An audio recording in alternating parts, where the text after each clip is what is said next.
Pronto. Tá, agora estamos gravados, então eu vou enviar o link daqui para o pessoal acompanhar. Peraí.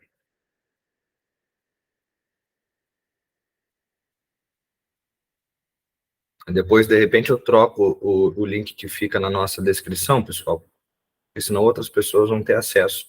É bem possível que eu troque, mas se vocês quiserem enviar o link, agora vocês já têm, né? É esse mesmo link aí. Vocês podem. Vocês já têm.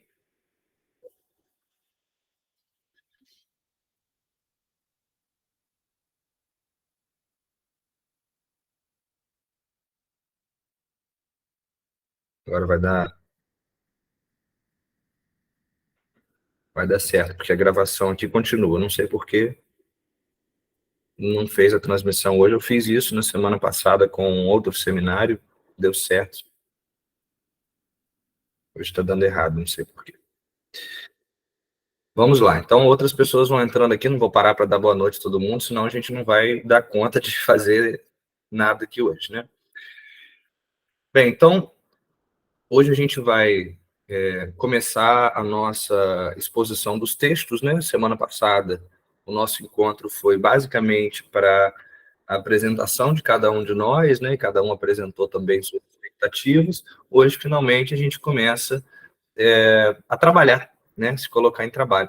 Eu quero deixar vocês muito à vontade para tomarem a palavra, tá? Fiquem muito à vontade para isso. A gente vai ter uma exposição por tópicos, né? Eu vou fazendo assim, e vocês podem ir articulando, né? Não só o Bruno, que está aqui para isso, né, Bruno? Eu vou ficar interrompendo o Bruno nas apresentações dele, ele me interrompendo nas minhas, mas vocês também podem ficar bem à vontade para fazer isso, tá bom? Para que vocês possam se colocando também, assim a gente vai crescendo. A ideia de seminário é isso, né? Não é aula, é a gente ir mesmo trabalhando junto, se colocando em trabalho. Bem, então, a gente vai trabalhar agora esse texto, Atos Obsessivos e Práticas Religiosas, que é um texto assim que abre uma certa psicologia da religião, que Freud vai retomar assim, com muita força em Totem e Tabu, né? Muitas das coisas que ele começa, que ele retoma lá, de maneira bem interessante.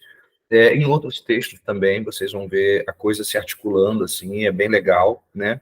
E é um texto, né, que ele fala do mecanismo obsessivo muito antes, né, do caso clínico do Homem dos Ratos, né, que é um texto que ele fala de maneira bem abrangente sobre o mecanismo da neurose obsessiva, né? Mas antes mesmo do Homem dos Ratos, até mesmo antes de atender o Homem dos Ratos, Freud já estava aqui às voltas com esse texto tão interessante que é o Atos Obsessivos e Práticas Religiosas, né? Agora, por que intitular assim um texto? Atos obsessivos e práticas religiosas. Acho que esse é o primeiro ponto, assim, para a nossa conversa, né? É que Freud vai falar de uma semelhança entre os atos obsessivos e as práticas religiosas. O que que tem em comum? O que que tem de semelhante? O que que tem de parecido, né, com os atos obsessivos enquanto sintomas, né? Vamos pensar num sintoma obsessivo, não sei, de ir lá conferir se a porta está fechada, fazer isso várias vezes, né? De lavar as mãos até perder as peles das mãos, assim, de a ponto de sangrar, isso é um ato obsessivo, né? De andar contando os passos, poderíamos aqui trazer vários atos obsessivos, sintomas obsessivos, né, para exemplificar, mas eu estou pegando alguns assim bem aleatoriamente mesmo. E o que que isso tem de ver com práticas religiosas? E aí nós poderíamos pensar em oração, reza, jejum, promessa, tantos atos religiosos, né? O que que tem em comum, né, entre atos obsessivos e práticas religiosas, né? E aí Freud vai dizer, nessa tradução que eu enviei para vocês, que o que tem em comum são cerimoniais, né? Os atos obsessivos, eles seguem uma certa cerimônia, né? E as práticas religiosas também, né? Tem uma regra, tem uma ordem, um funcionamento muito específico, né?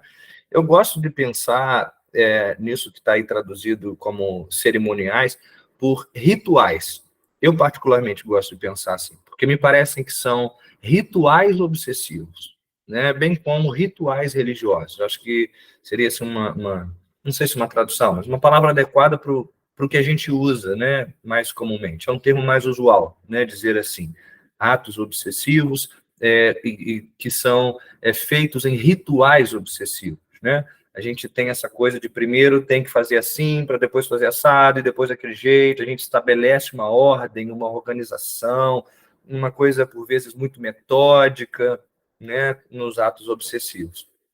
E as práticas religiosas não são diferentes, né? Também seguem, assim, um ritual, né?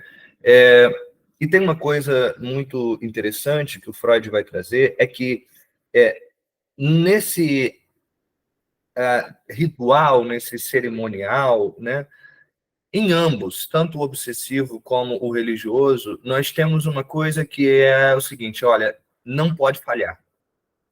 Não pode falhar. O ato obsessivo não pode falhar, ele tem que ser feito, ele tem que ser concluído, ele não pode deixar de acontecer, né, porque senão traz angústia, né? Então, se o sujeito está ali, assim, precisando ir lá conferir a porta, né, precisando ir lá lavar as mãos pela milésima vez, se alguém o impedir, né, se alguém o desaconselhar, o prender ali, forçá-lo de alguma maneira, né, isso vai trazer muita angústia, né? E não é diferente no ato sagrado, né? Se eu não pagar a promessa, se eu quebrar o jejum, se eu não orar antes de comer, né?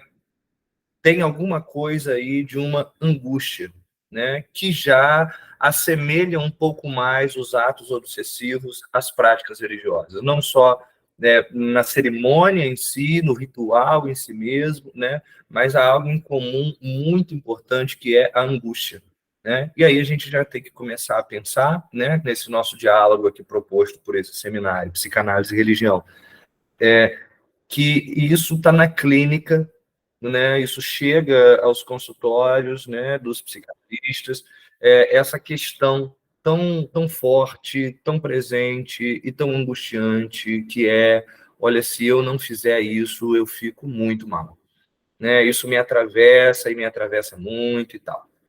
Ainda há poucos dias eu escutava uma pessoa que dizia: olha, eu tenho ido à igreja em todas as missas, eu não falto nenhuma, né?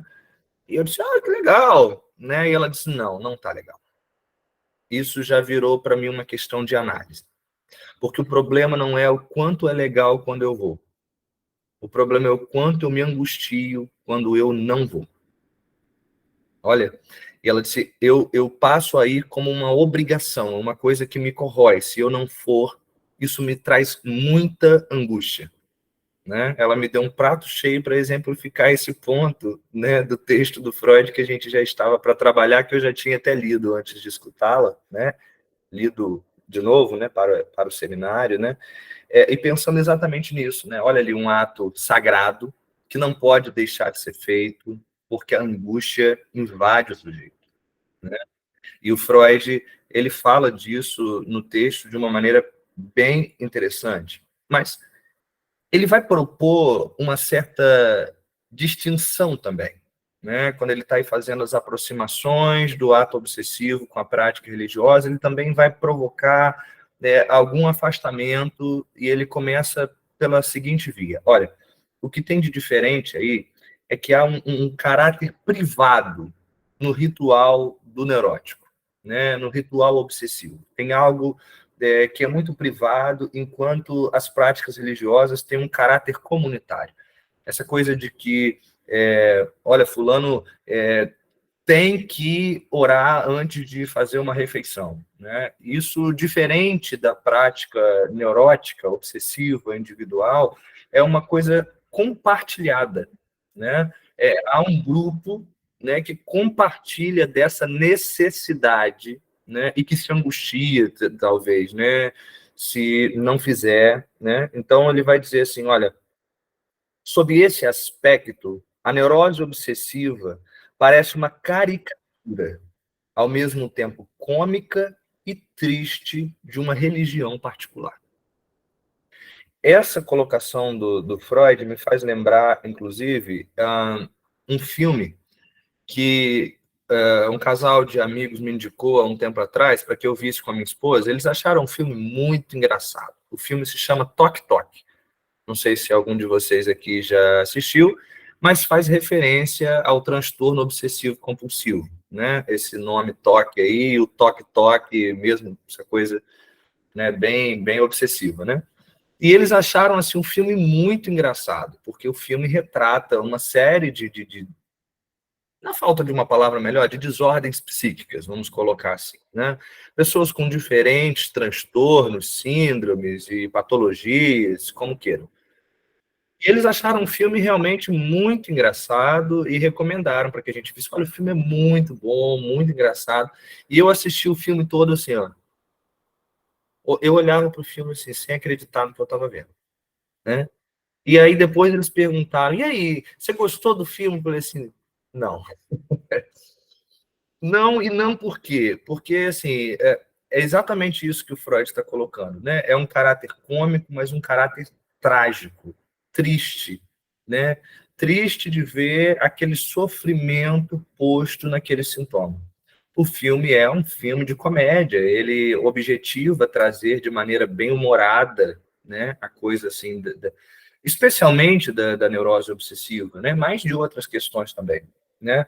É, assim, a neurose obsessiva, de fato, né, parece uma caricatura de uma religião particular. O sujeito tem que fazer aquilo ali como se fosse sagrado mesmo, né? Mas como ele sofre? Como é triste para esse sujeito? Porque ele não faz porque quer exatamente. Ele entende que ele tem que fazer, né? E fica muito sofrido, fica muito angustiante ter que fazer. Ele se escraviza daquilo, né? E se angustia muito se não faz. Então, assim, é um sintoma, o sintoma obsessivo é um sintoma que avassala o neurótico, né? Ele surge de repente, entre aspas, né? Ele vem assim com uma força avassaladora, mas ele traz esse caráter de obrigação, né? E me lembro também da análise de um paciente obsessivo que usava esse significante para falar do seu sintoma, né? Dizia que era algo avassalador, e ele mesmo fez uma observação certo dia em análise. Ele disse: olha, e é avassalador, tal qual a origem da palavra. Avassalador é o que te faz vassalo, é o que te faz escravo. Esse sintoma me escraviza, né? Eu sou refém dele, eu sou escravo dele, sou vassalo dele, né? E, de fato, o ato obsessivo aparece assim, com essa força de fazer o sujeito escravo, né? E, e o sujeito tem que cumprir com aquilo, né? Como se fosse, em algum momento a gente vai voltar a esse ponto de outro jeito, mas como se fosse uma religião particular, né? O Freud fala disso, mais na frente ele vai mudar um pouco essa ideia. Bruno já quer fazer uma intervenção sobre isso, sobre o que aparece lá na frente, como o Freud vai rever isso, quer ir entrando? Pode ir falando. Pode me interrompendo, me atravessando, fica à vontade. Não, eu quero fazer só um comentário simples, mas que para mim é muito importante, que muitas vezes se ouve nos trabalhos de psicanalistas assim que para a psicanálise a religião é uma neurose obsessiva. Mas o texto do Freud é muito mais cheio de nuances do que isso, muito mais de sentir aproximações e diferenças. E, inclusive, se a gente for levar ao pé da letra, então, para Freud, a arte é uma histeria e a filosofia é uma paranoia, porque ele faz aproximações entre essas três estruturas e esses três produtos da cultura, né? Então, é mais um convite para a gente caminhar devagar nas nossas conclusões, talvez muito rápidas. É uma boa colocação, que faz lembrar Lacan, né, para a gente não ter pressa, não ir rápido demais, né? Isso é muito importante mesmo. Inclusive, fazendo essa distinção primeira que o Freud faz, né, dos atos obsessivos, né, os sintomas neuróticos como um ritual assim de caráter privado, enquanto os religiosos, né, têm um caráter comunitário, né? Eu teria também uma observação para fazer, né, sobre isso que o próprio Freud traz, né? Porque assim, Tem coisas do ato religioso que são incorporadas pelo sujeito e ele faz sem saber por que faz, né? E que não tem algo assim exatamente de compartilhado do sentido simbólico da coisa, né? Olha, eu acho assim, quando a gente fala de cerimônia religiosa, pelo menos para mim, a primeira coisa que vem na minha cabeça é casamento, né? Porque a gente sempre fala usando esses termos, né? Tem o casamento no cartório, né? E tem a cerimônia religiosa, né? E tem também a festa, né? A gente fala de casamento aí, vai dando vários sentidos, além da própria relação que pode ser chamada de casamento, né? E o casamento é um exemplo que me parece muito interessante para colocar aqui em questão, porque ele também tem um símbolo, né, e que não é muitas vezes compartilhado, mesmo por quem o faz, por quem casa, por quem está aqui na cerimônia religiosa. Eu não sei se vocês já pararam para pensar nisso, mas o casamento nos moldes cristãos, né, ele tem uma representatividade que é a própria Bíblia, né, que é aí o livro de regra e de fé e de prática, né, dos cristãos, traz, né, assim, que é Jesus Cristo como o noivo e a igreja como a noiva. E aí, se vocês pensarem na cerimônia, né, no cerimonial religioso, vocês vão notar que há algo que se repete sempre, né? Por mais que as pessoas estejam aí trazendo atualizações no casamento, as pessoas entram na igreja de moto, né? Tem uns carrinhos ali para coisa toda, tem várias coisas aí se atualizando, mas tem algo que se repete em todo cerimonial religioso de casamento, que tem um altar, né? Onde o noivo sobe primeiro, né? A noiva vem ao seu encontro ao toque de uma trombeta, paparará, paparará, paparará, e o noivo desce para pegar a noiva para subir com ele. Bem, isso é a própria representação do Cristo com a igreja. Agora, todo mundo que casa e que passa por essa cerimônia tem consciência disso, desse sentido compartilhado? Não. É uma coisa para a gente pensar.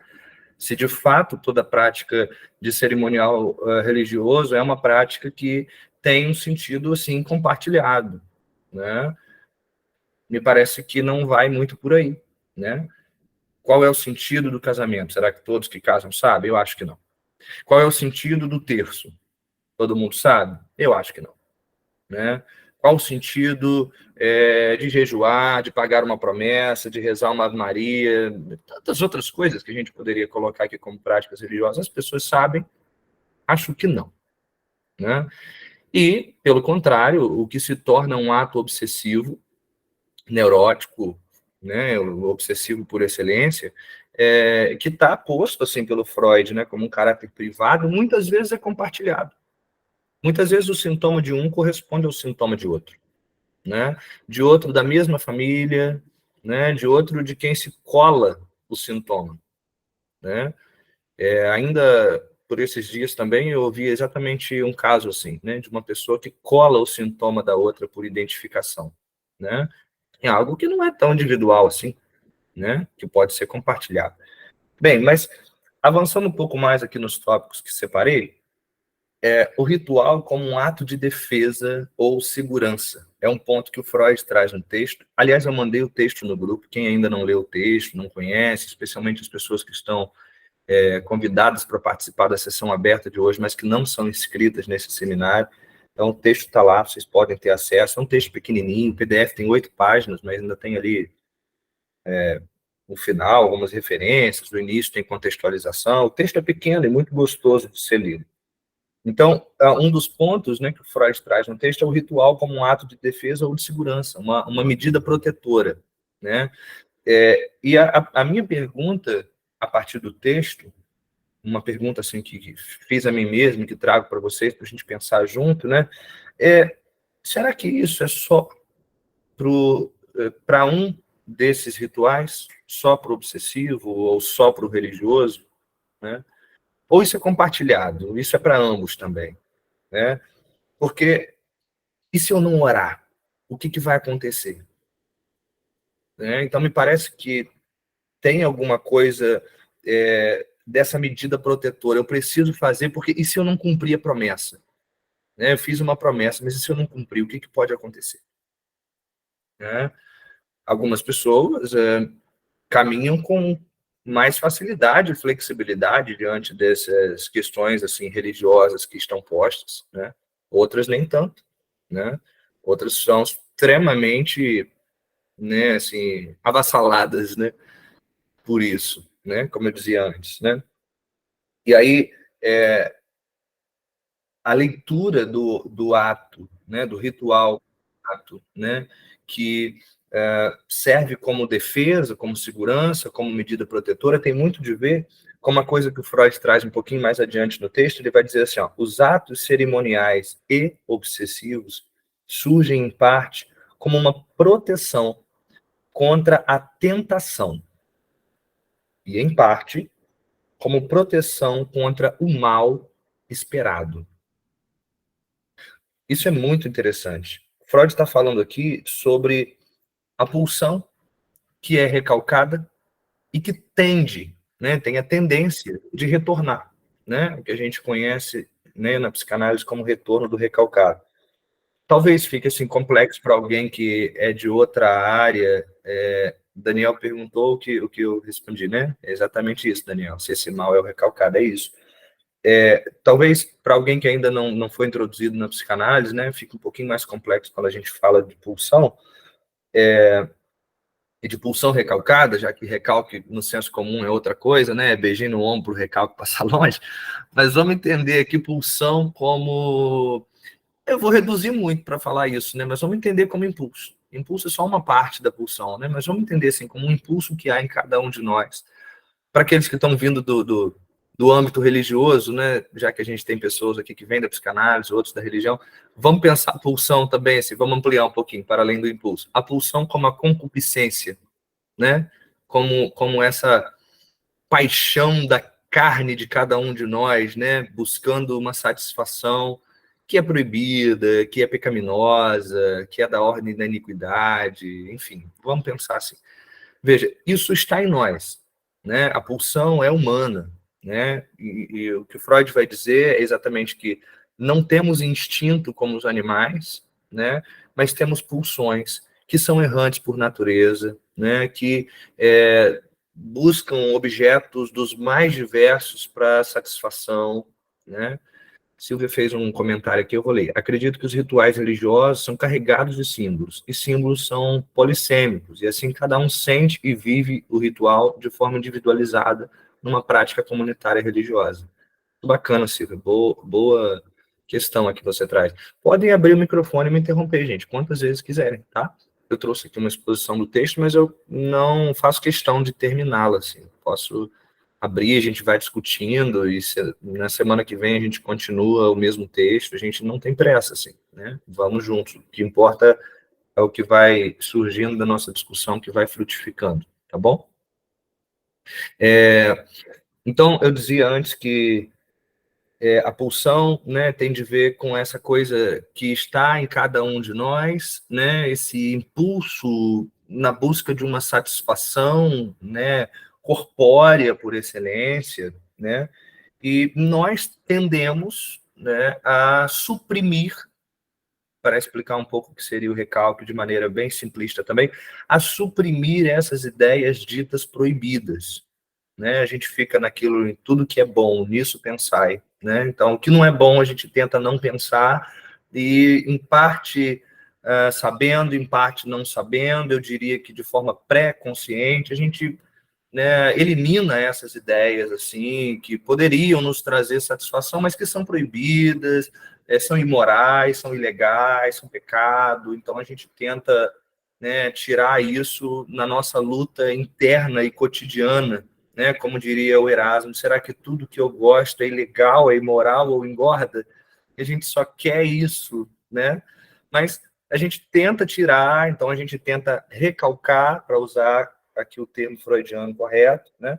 Só que todas essas ideias, a gente não tem botão de delete como os computadores, né? Então não dá para apagar total, né?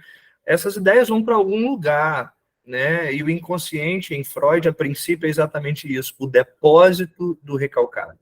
Quando eu digo a princípio, porque o inconsciente não é só isso, mas é isso também.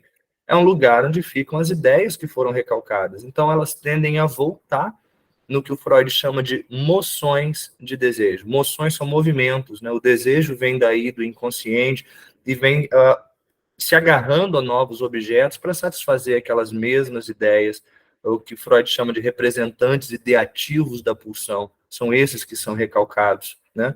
E quando essas ideias vêm, né, elas tendem a trazer de novo aquilo que incomoda e que a gente tenta eliminar, né? Esse é um movimento assim que parece que quanto mais a gente tenta e se esforça para suprimir uma coisa, para não pensar naquilo, mais a gente pensa, né? É como Vanessa da Mata canta: peço tanto a Deus para te esquecer, mas só de pedir me lembro, né? E essa coisa que a gente vai fazer um esforço para não pensar naquilo e aquilo vem, né? Tem também uma outra canção. Eu sou extremamente musical, gente. Fiquem convidados aí para o Núcleo de Investigação e Pesquisa em Psicanálise e Arte, o ramo Psicanálise e Música, coordenado por mim. Eu penso com música o tempo todo. Que é uma música do Fagner que diz assim: quando a gente tenta, de toda maneira, dele se guardar, sentimento ilhado, morto e amordaçado, volta a incomodar. Olha que merda! Quando a gente está tentando se livrar do negócio, tchá, né? E a música se chama Revelação. O Bruno está me fazendo lembrar ali, né? Você está falando que é uma revelação a minha, né? De estar Não, eu cantando. estava falando revelação musical ao vivo com o Edu. Mas é engraçado que a música se chama Revelação. Olha que significante. Serve para as duas coisas. A palavra que serve aos dois senhores. E é interessante essa coisa, porque tem algo que a gente tenta suprimir e que volta na pressão, né? É o retorno do recalcado, como Freud chamava, né? Então, assim, é muito interessante a gente pensar que quando Freud vai dizer assim, ó, os atos cerimoniais e obsessivos surgem em parte como uma proteção contra a tentação e em parte em parte como proteção contra o mal esperado. O que é isso que a gente espera? A gente está esperando as ideias recalcadas retornarem. Porque nós sabemos bem, mesmo que a gente não saiba que sabe, mas nós sabemos bem nas coisas mais horrendas que pensamos. Nessas tais concupiscências, nesses pecados, né? Sei lá como vocês queiram chamar, né? Nós sabemos as coisas que habitam em nós, assim, os nossos fantasmas, né? Assim, a gente sabe bem o que é isso. E a gente sabe o quanto a gente se esforça para não pensar nessas coisas, para não sentir essas coisas, e sabe que vai voltar, né? Como nós somos impotentes, né? Diante dessa coisa que volta, nessa força que volta, né? Então, os sintomas obsessivos, eles surgem, né, para fazer uma substituição, né? O sintoma, ele tem essa função, não só os obsessivos, né, de uma formação substitutiva, como Freud chama. O sintoma, ele entra ali para tomar o lugar de alguma coisa. Então, ao invés de pensar, né, numa coisa que, sob a perspectiva religiosa, eu acredito que vai me fazer sujo, eu vou me sentir sujo, pecador, impuro, né? Ao invés de me sentir sujo com aquilo, dando lugar àquele pensamento, né? Eu desenvolvo, por exemplo, o sintoma, né, obsessivo de lavar as mãos continuamente, ou de tomar banho continuamente. Por quê? Né? Porque me sinto sujo, e me sinto sujo pelo que penso, pelo que desejo, por essa concupiscência, por essa iniquidade, por essa pulsão que retorna. Então, o ato obsessivo, ele surge, né, como uma formação substitutiva. Ele substitui um pensamento, né, uma necessidade inconsciente de escoar, né, e, ao mesmo tempo, né, o que a gente entende por princípio de realidade, não deixando o prazer se dar a todo e qualquer modo e a todo custo, né? Então, isso é uma coisa muito importante da gente pensar, assim, que a gente tem um mal esperado. E é um mal que vem de nós mesmos. Exatamente porque nós sabemos o que é isso que a gente pensa, sente e deseja, né? E aí pensar que os atos obsessivos surgem aí é muito interessante, e mais ainda quando a gente pensa que os cerimoniais, os atos, os rituais religiosos também podem servir como uma proteção aí. E quantas pessoas, né, ao pensarem nisso, correm para rezar. Ao pensarem naquilo, correm para orar, né? Vejam como essas coisas se aproximam, né? Daniel faz um comentário aqui. Gente, não precisa escrever, pode me interromper. O ato obsessivo religioso, à guisa da psicanálise nessa fala, me pareceu, nesse recorte, uma forma de expiação do recalcado. Interessante. Vamos falar bastante dessa expiação ao longo desse semestre, né, Bruno? Outra coisa que é interessante desse mesmo trecho é que ele vai falar que é uma proteção contra a tentação. Mas como assim eu vou me proteger contra a tentação a partir de um ato religioso ou de um ato obsessivo? A gente só deve entender de maneira muito consciente e pouco religiosa que a tentação é humana, é carnal, é nossa, né? Porque a gente tem assim o senso comum com uma visão estabelecida e dada, né, de que o diabo tenta as pessoas para que elas pequem, né? O demônio tenta as pessoas para que elas pequem, né? E isso é compartilhado, né, de maneira ampla, assim, no contexto religioso, especialmente no contexto cristão, que me parece ignorar o que a própria Bíblia diz sobre isso. Não veio sobre vós nenhuma tentação que não fosse humana, né?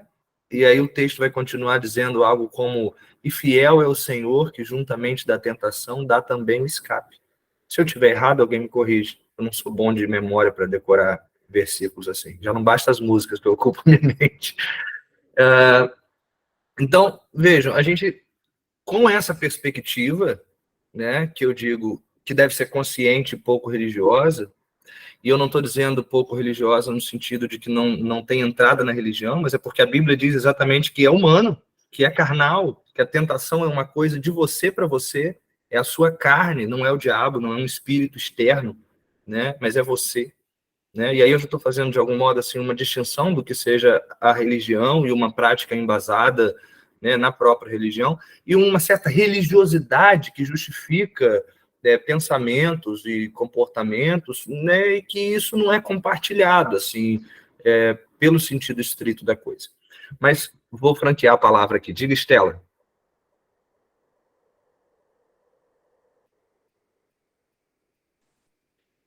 Estão me ouvindo? Sim. Tá. Estava pensando aqui nessa questão da tentação, né? Tentação, aí eu vou lá no que você está trazendo da satisfação, né? De um. Será que a gente pode ligar isso com relação a uma pulsão dessa energia que se dirige a um objeto? E aí eu penso ao objeto, aquilo que está externo, né? E aí esse objeto ele vira tentador. Por que que ele vira tentador? Será que a gente não pode? Eu me liguei aqui com a questão da lei, né? Do supereu. Então, por que para alguns é algo tentador e para outros não é tentador? Me parece que o entendimento de tentação não não sei, estou jogando aqui, tem algo universal, né? Ah, não, isso é tentador para todos, isso torna tentador para todos, né? Então, eu linkei com essa questão da lei, porque se não tem a regra do, isso do, não pode ser satisfeito, não é uma tentação, a pulsão vai ser direcionada para aquele objeto. tem alguma coisa que vai fazer uma interdição, e que aí vira algo que a pulsão quer ser satisfeita, mas que não pode, aí aquele vira algo que eu quero, que me tenta, sabe? Aquilo que me tenta. Estou fazendo alguns links do que você está trazendo mais do campo da religião, da questão da carne, mas que com outros conceitos que entra aí, né? Que a gente pode interligar. Porque esse conceito da tentação é um conceito... Vamos questionar. É um conceito universal? Todos nós somos tentados? Sim, mas existe algo que para você é tentação, tipo, um chocolate para mim é tentação, talvez para alguns falam assim, eu posso quietar aqui, o chocolate não vai me tentar, sei lá, tô dando um exemplo do objeto, porque o quanto que isso também, gente, atravessa a cultura. Eu tô aqui num país tão diferente e assim, não tão diferente, mas um pouco diferente do Brasil, eu tô fora do Brasil, e o quanto que tem coisas distintas, né? Mas aí quando você fala assim, isso é da humanidade. Então a gente está falando de uma visão bíblica, somos tentados carnalmente, ok, entendo isso, mas para a psicanálise, a tentação é universal? E assim, não sei se é um termo que aparece, tentação. Vocês estão me entendendo? Eu só estou falando. Sim, estou entendendo. Vou franquear aqui para a Patrícia e depois para o Daniel, e depois então eu retomo a palavra. A pergunta da Estela. Eu acredito que a tentação, eu acho que ela não é universal. Eu penso que ela não é universal, porque depende muito de que grupo a gente está falando, de que lugar a gente está falando, né? Como você falou, a questão do país, da sociedade. E já que a gente está falando de religião, vamos separar as religiões que a gente conhece. Por exemplo, para uma pessoa que está inserida no meio evangélico, você ir para uma festa e dançar ao som de qualquer música é uma tentação.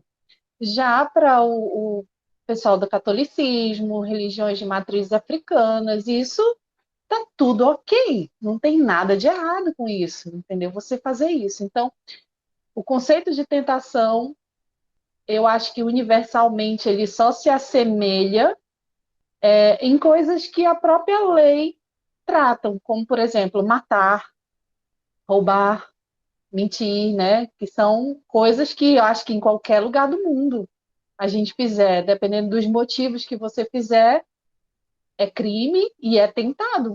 É tentador você sentir isso, você sentir o desejo de matar alguém, ou, enfim. Isso foi postulado de que a gente não deve fazer, né?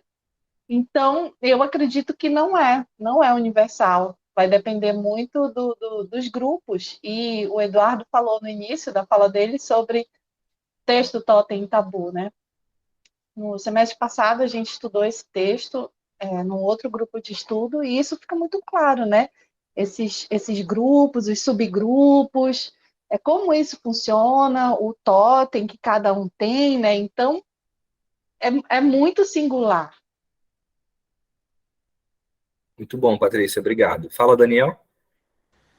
Concordo que a tentação ela não estaria ligada a um conceito universal, ela não seria universal. Ela estaria ligada, pelo menos na minha percepção, à própria interdição, né, no sentido mais ali do sujeito em querer se aproximar do grande outro, né, de vir a ele na própria interdição, né, algo que traz até um pouco da própria perversão, né, essa questão que Freud vai dizer ali ligada com o conceito da perversão, né, no sentido da onipotência, nesse sentido, nesse caminho ali de confrontar a lei, né? Então, acho que já dentro de um campo religioso, aliás, antes de entrar no campo religioso, a tentação ela estaria para além e na religião, né? E dentro do conceito religioso vai articular naquilo que a Patrícia, se não me engano, falou, né? Vai variar de acordo com ali o segmento, né? Do que está sendo escrito, do que está sendo ali apontado como uma interdição, e tudo que aponta nesse sentido, né, traria aí essa condição aí. Obrigado, Daniel. Bruno, você fez comentários no chat que tem muito de ver com o que eu ia usar para falar com a Estela. O Freud, inclusive, já diz isso que você pôs como Lacan, no texto Pulsões e Suas Vicissitudes. Né? O objeto é o que há de mais variável na pulsão. Né? Aliás, ele é um dos 4 componentes da pulsão, mas é o que mais varia e que não faz parte dela exatamente. Né? O objeto é externo à pulsão. Faz parte da pulsão enquanto tal, depois que a pulsão se cola, né, ao objeto. Mas fala um pouco, Bruno, o que você colocou aí no chat também na sequência, porque aí fica para quem estiver vendo a gravação também, já que o chat não fica gravado. É verdade. Não, eu estava aqui ouvindo o que foi comentado, são variantes culturais, mas isso não afeta a estrutura subjetiva, a estrutura psíquica, né? Na qual sempre haverá uma falta e uma busca de satisfação.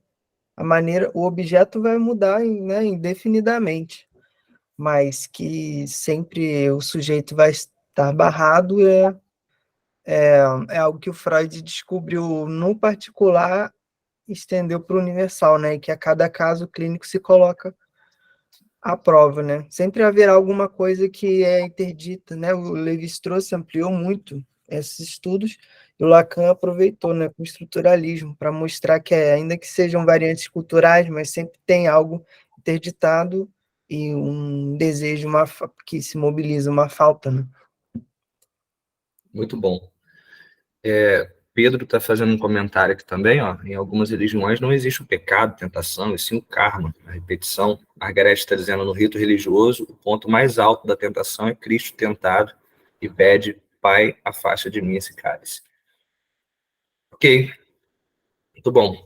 E é uma coisa que eu ia dizer também, assim, a Estela observou bem, eu trouxe primeiro o caráter religioso do assunto, né, da tentação, mas se a gente for pensar, então, num aspecto teórico da psicanálise, né, sobre esse objeto de tentação, como Estela disse bem, né, o chocolate pode ser tentador para uma pessoa, não para outra, então, um objeto de pecado também, de repente, para uma pessoa, adulterar seria uma grande tentação, para outra isso não é o menor problema, e sim, roubar, sei lá, né.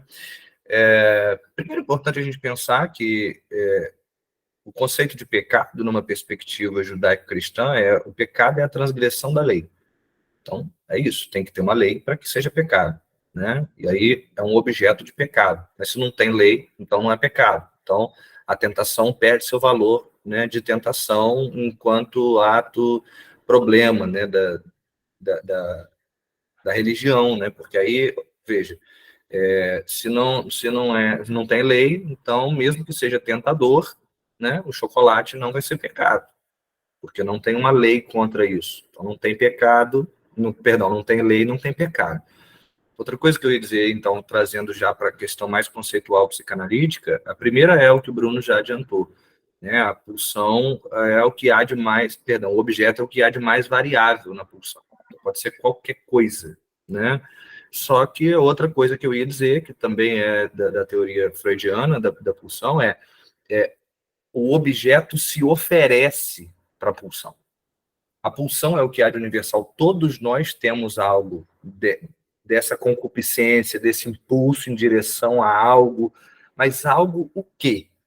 Esse o quê, né, é o que se oferece para a pulsão e que vai colar para algumas pessoas e para outras, ó, bate, cai, não cola, né, por causa de uma trilha anterior, né, de desejo mesmo, né, o que é da ordem do desejo, né, de cada um. E isso é muito subjetivo, isso é muito singular e é isso que a gente escuta na clínica, né.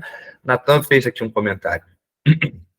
Paulo mesmo ressalta a lei como causadora do pecado. E o conceito de graça vem na ideia de não proibição, para que não seja gerado o desejo de pecar. Muito legal. Bruno e Estela levantaram a mão. Bruno, fala você aí que você já deixou um comentário, você já lê seu comentário. Porque você comentou, agora já fala mais o teológico em mim, que o pecado como transgressão, mas essa é uma visão popular, né? Mas que a reflexão teológica cada vez mais tenta repensar, né? Inclusive porque Jesus, nos evangelhos, transgride muitas leis em prol do humano, né? Então, o pecado seria mais uma ruptura da aliança com Deus e do relacionamento com o outro, né? Compreendendo a chave relacional. Ampliando a visão, então, a gente poderia dizer que o pecado é a transgressão da lei e da relação, né? Porque aí tem que ter lei ou tem que ter relação. Não exatamente, porque pode-se transgredir uma lei sem pecar. Às vezes, você não transgredir a lei é um pecado, porque você pode, por exemplo, deixar um refugiado morrer no mar, porque a lei do seu país te impede de salvá-lo, e você vai estar agindo de forma pecaminosa, agindo ativamente para que a pessoa morra no mar, por exemplo. Mas é uma questão de choque de lei, né? Porque aí a lei do país pode ser diferente da lei religiosa. Antígona, né? A lei dos homens e a lei da divindade, né? Aí eu escolhi a quem servir, né? E o Daniel disse isso também, lei dos homens versus lei da religião, né? Estela, retome sua palavra, Patrícia também.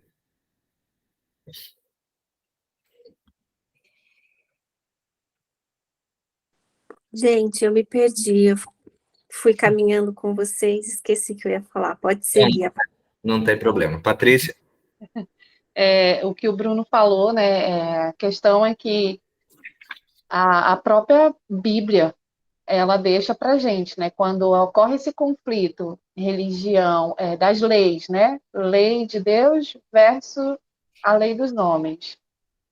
Então, a Bíblia orienta a gente de que a gente tem que seguir as leis de Deus, a lei dos homens. Porém, se a lei dos homens nos colocar em oposição à lei divina, a Bíblia ela nos desautoriza a obedecermos às leis humanas e que nós devemos ter o foco máximo na lei divina, entendeu? Isso está escrito em alguma passagem do Novo Testamento, gente. Eu não lembro agora, porque eu sou péssima também de decorar esse negócio de livro, capítulo e versículo, mas está lá que a gente tem um compromisso com as leis humanas, porém, a lei de Deus, ela se sobrepõe, né? Então, isso que o Bruno estava falando, esse choque relacional, né? E os próprios mandamentos, a gente vê essa divisão relacional, porque os primeiros mandamentos, eles falam da nossa relação para com a divindade.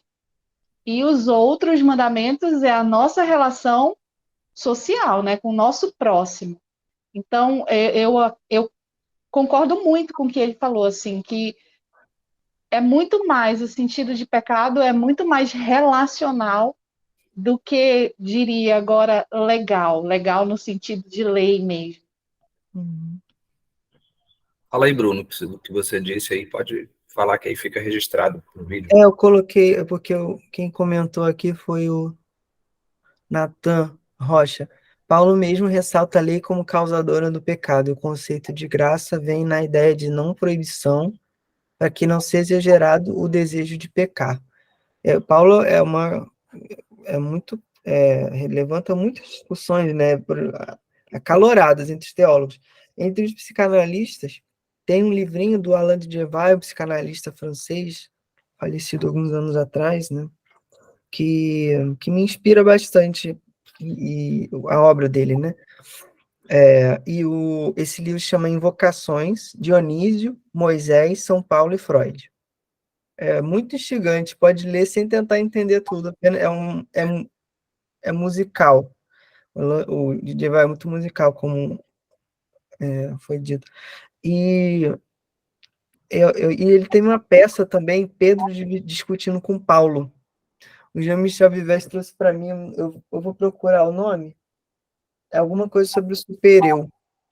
E no final ele faz uma peça entre Pedro conversando com Paulo.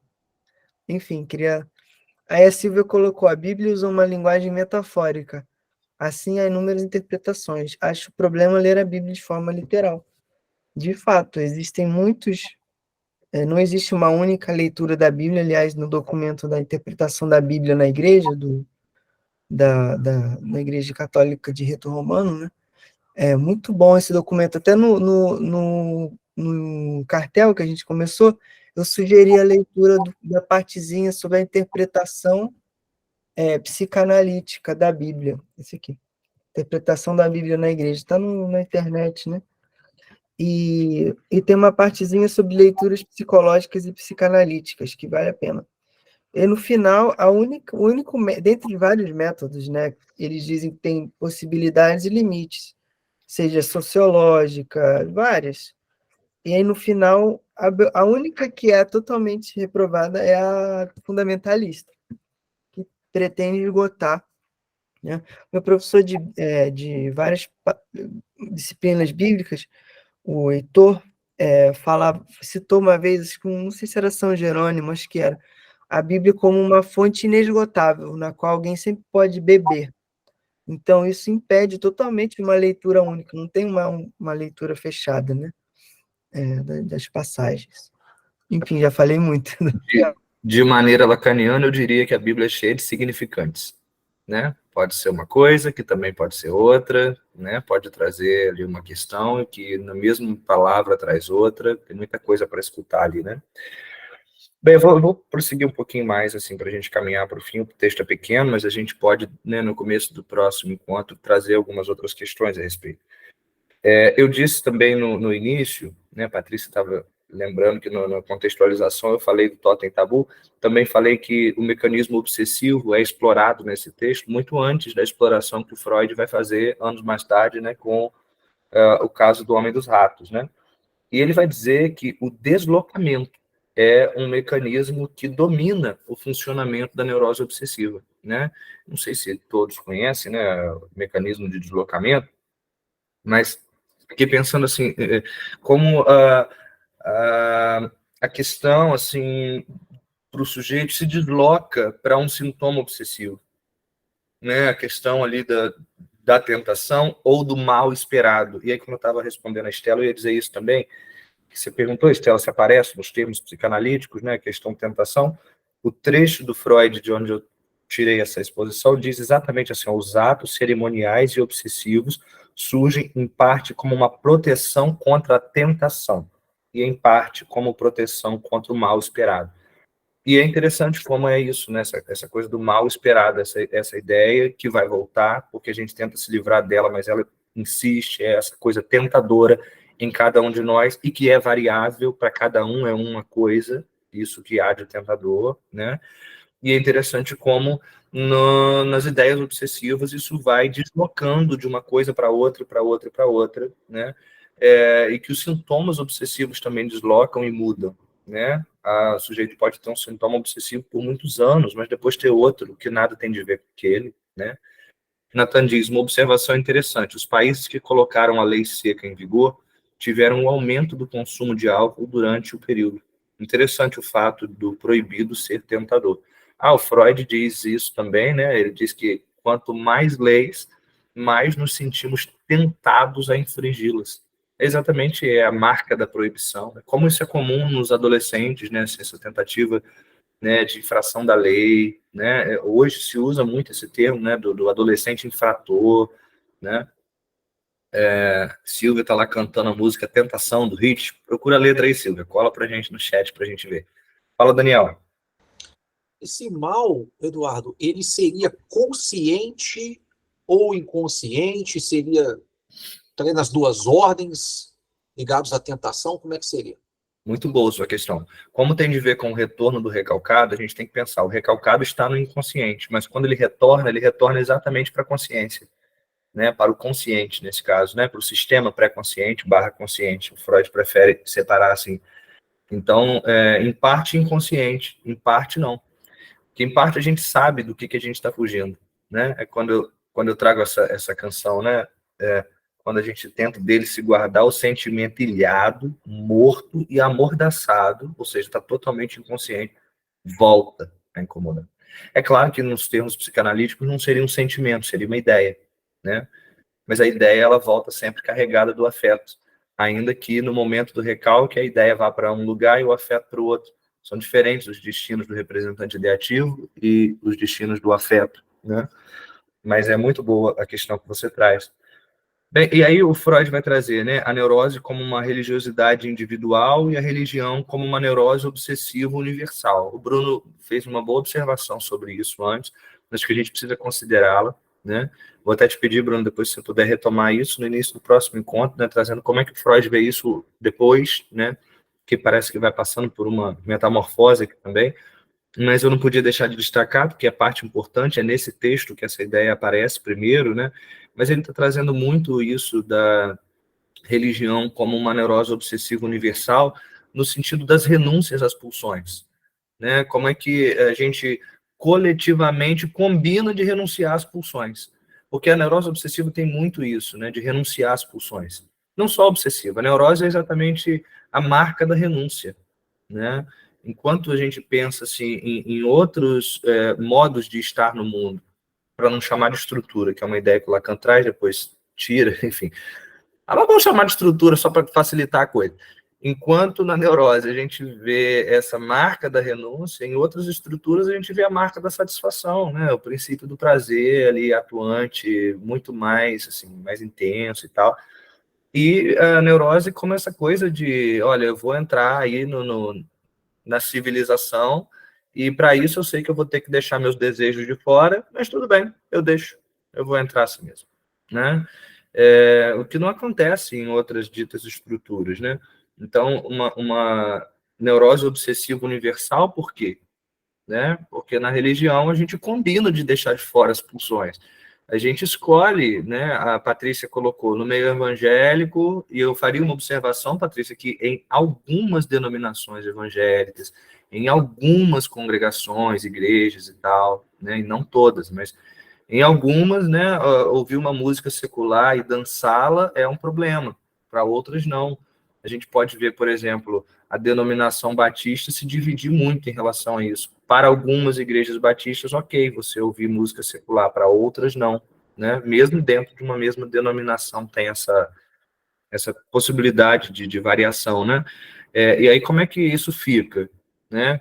A gente combina, olha que coisa maluca, a gente combina, toda uma congregação combina, né? Faz ali um acordo, né? Para juntos fugirem de uma mesma tentação, né? Que para aqueles fica estabelecida como tal, né? Então, vamos todos nós renunciar a essa pulsão, né? Então, é nesse sentido que Freud está trazendo primeiro, né?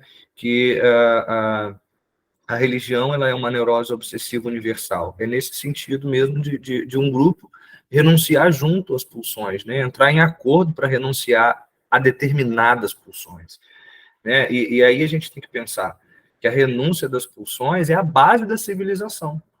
E por mais que isso apareça de maneira muito bem estruturada no mal-estar na civilização, ou mal-estar na cultura, como queira, que é um dos textos que a gente vai trabalhar aqui nesse seminário, né? O Freud já traz isso aqui, nesse texto, né? Tão cedo, né? 1907, né? Assim, essa coisa da renúncia das pulsões como base da civilização. E ele traz isso para dizer que a religião tem uma parcela muito importante nisso, né? Em coletivizar, né? Essa coisa assim da renúncia, né? E eu diria que é muito interessante o modo que o Freud coloca isso. Para quem não leu, leia esse texto, né? E ele traz um versículo, Freud citando a Bíblia é até engraçado, né? Para uma imagem ou outra que a gente constrói de Freud aí ao longo dos anos, sem uma honestidade, né, de alguns teóricos, eu diria. Ele vai lembrar aquele versículo que diz: a vingança é minha, diz o Senhor, né? E é muito interessante o Freud trazer esse versículo para falar da renúncia das pulsões, porque, veja, se tem algo de um impulso em cada um de nós que grita muito fortemente, é sobre vingança. Se alguém faz alguma coisa contra nós, a gente quer fazer, a gente quer matar, a gente quer se vingar, a gente quer de um tudo, né? E a religião traz esse contorno, né? O Senhor dizendo: opa, você não, a vingança é minha. Quem pode se vingar sou eu. E aí, coletivamente, a gente renuncia a essas pulsões da ordem da vingança e entrega elas, né? Porque só o Senhor pode vingar, Deus é o vingador, né? Nós não podemos nos vingar, né? E isso é muito interessante, porque a gente faz isso coletivamente quando a gente adere, né, a uma religião, né? Especialmente quando Freud está trazendo aqui essa matriz judaico-cristã. A Silvia está lembrando que não é tentação, é fixação do que de abelha. Muito legal, Silvia. Diga, Patrícia. Não, eu estava pensando no que tu falaste aí, a questão dos combinados, né?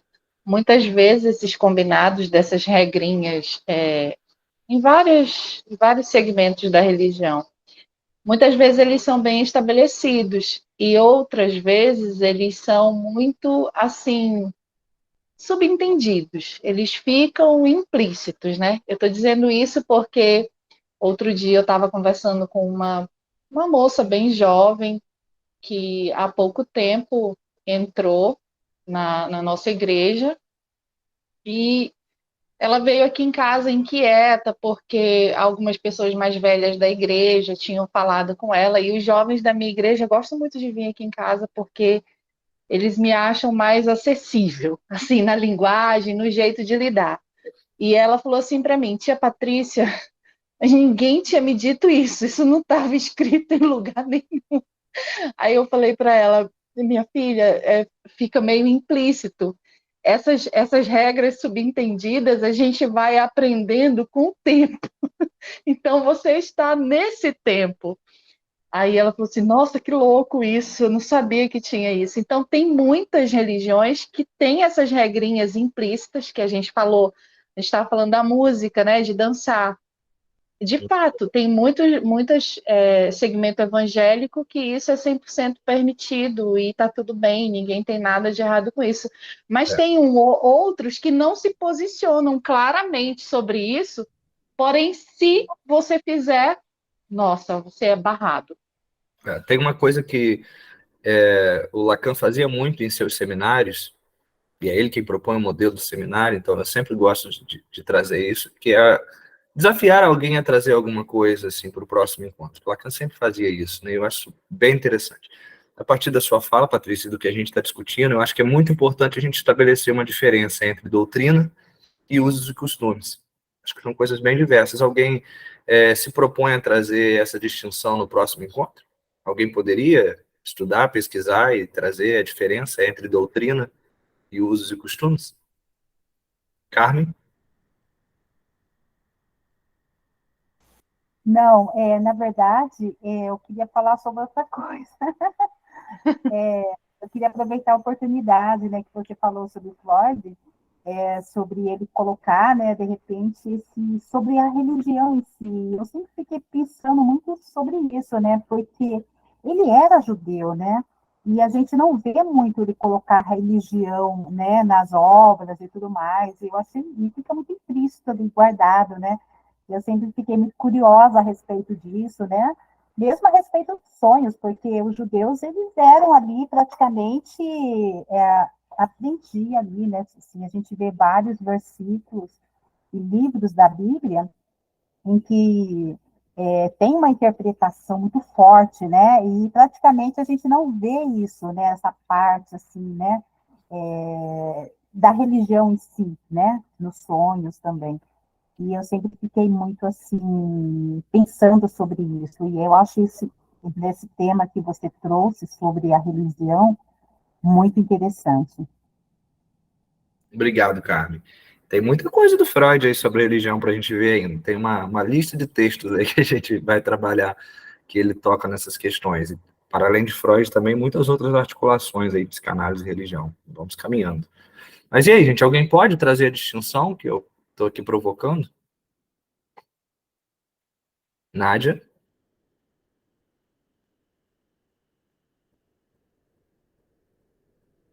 Pode falar, Nádia. Seu microfone está desligado, não sei se você já está falando aí, mas a gente não está te ouvindo, não.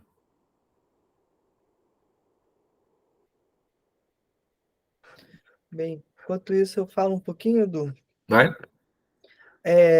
Eu queria pontuar uma questão, juntando duas coisas que você falou, né? O desafio de eu dizer algo sobre desdobramento, eu queria zerar aqui, para que na semana que vem a gente comece o Leonardo da Vinci, acho que não precisa a gente ficar obsessivamente em torno desse texto, porque a gente vai rever esse tema praticamente todos os textos do Freud sobre esse assunto, né? E no Homem Moisés e a Religião Monoteísta, que a gente deve gastar bem mais tempo para tentar se aproximar, né, daquilo que Freud propõe, ele fala também da religião quanto neurose obsessiva universal, mas vamos deixar essa pergunta no ar, né? Será que tem diferença ou não? Né? Vamos chegar lá até o final para ver. Agora, um spoiler, né? Que nesse texto me faz pensar o que você falou aqui, né? Que a neurose é a marca da renúncia. E eu diria, é a marca da renúncia pela via sintomática, porque pode ser a renúncia pela via da deliberação, né? Do sujeito pensar e abrir mão daquilo conscientemente. Marco Antônio trabalhou muito isso, né? No amar, trabalhar, deliberar, baseado no Freud. Ou pela sublimação, que é o que Freud vai falar no último livro, né? O Homem Moisés, onde ele vai elogiar a intelectualidade do povo judaico, a espiritualidade, Geistlichkeit, eu acho que você pode pensar nas duas traduções, é algo da ordem do mundo do espírito, né? No mundo da vivência interior, em que eles, como recusavam a imagem, pois se aprofundavam na palavra, né? Então, ali traz uma valorização da palavra como via sublimatória, né? Então, acho que é uma pontuação que a gente vai ter que voltar nela, com certeza. Muito bom, Bruno, muito bom. Muito importante. E aí os spoilers são bem-vindos e também o convite, pessoal, para a gente ficar no texto do Leonardo da Vinci na semana que vem. E aí quem vai apresentar e conduzir é o Bruno, que é muito melhor que eu. Né? Você pode ficar tranquilo. Vai ser muito melhor que hoje. E vocês vão poder articular algumas coisas assim de um texto com o outro e ampliar a nossa discussão. Eu vou tomar só mais um ponto aqui para a gente concluir, porque a gente estourou a hora. Hoje a gente está estendendo um pouquinho, porque a gente perdeu o tempo no começo com o problema da transmissão, tanto que eu abri o link do Meet quando eu mandaria o do YouTube. E aí, quem quiser continuar com a gente, se inscrever para estar ao longo do semestre, pode me chamar no WhatsApp para isso, tá bom? Então, o último ponto assim, que eu queria trazer é um que o Freud traz, assim, que me parece que ele está trazendo uma curiosidade e, ao mesmo tempo, uma provocação, e ele termina o texto assim, com algumas questões assim, em aberto, em interrogação, em reticências e tal. Texto que, de novo, vale muito a pena vocês darem uma olhada. Ele vai colocar sobre algumas iniquidades que só podiam ser cometidas em nome de Deus. Por exemplo, desde o começo está posto, não matarás. Mas se Deus mandar você entrar numa terra, matar as pessoas para tomar posse da terra, saquear as coisas, aí pode matar, pode saquear, em nome de Deus pode. Curioso, né? Agora, não é permitido ao homem justificar as suas iniquidades com o exemplo divino. Não é porque Deus é o vingador que eu também posso me vingar. Não é porque Deus mata que eu posso matar. Não é porque Deus castiga que eu posso castigar. Né? E o que é isso? Né? Como assim? Né? Deus pode e eu, né, não posso justificar o meu ato humano com base nesse ato divino. Né? E como assim eu não posso matar, mas Deus pode me mandar matar e aí eu posso matar? Né? Então é uma curiosidade que ele traz, ao mesmo tempo uma provocação, né? E faz uma amarração gostosa assim, no final do texto, que eu vou deixar aí aberto como uma provocação para vocês. Tá bom? Nádia que queria falar, disse que está com problema com o microfone. Se quiser depois escrever, Nádia, para a gente lê. Então, quero convidar vocês para a gente refletir um pouco sobre o texto, sobre a nossa discussão de hoje. Aí a gente pode abrir o próximo encontro pontualmente na semana que vem. E vocês podem trazer alguma inquietação, alguma coisa que ficou, alguma pergunta. Podem usar o nosso grupo de WhatsApp para isso também para a gente ter tempo para que o Bruno faça a exposição na semana que vem do nosso segundo texto. Margarete está perguntando qual será mesmo o nosso texto. É o Leonardo da Vinci. Como é que é o nome completo do texto mesmo, Bruno? Sempre me fala. Leonardo da Vinci, uma lembrança da sua infância. Uma lembrança da sua infância. Isso mesmo. Usei a tradução da Imago, mas eu vou ler de novo, pretendo ler de novo, da Autêntica. É de 1910. Aqui está publicado Uma Lembrança de Infância de Leonardo da Vinci. Eu sei pelo contrário, né? Leonardo da Vinci é uma lembrança da sua infância, mas É, é por tradução, né? cada dia. Se alguém tiver o texto em PDF e quiser compartilhar no grupo, para quem não tem os livros ler, acho que é uma boa também, tá bom? Então, Eu tenho mais 2 avisos também. vai lá. Pode ser. Bom, o texto é grande, né?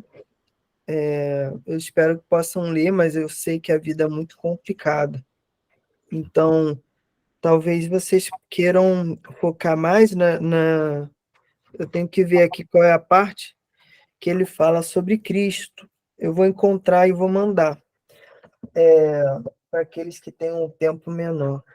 E eu queria convidar também que na semana que vem, antes do nosso encontro aqui semanal, às 3, o grupo de estudos vai vai receber uma conferencista que é muito especializada, né, psicanalista, na questão da beleza.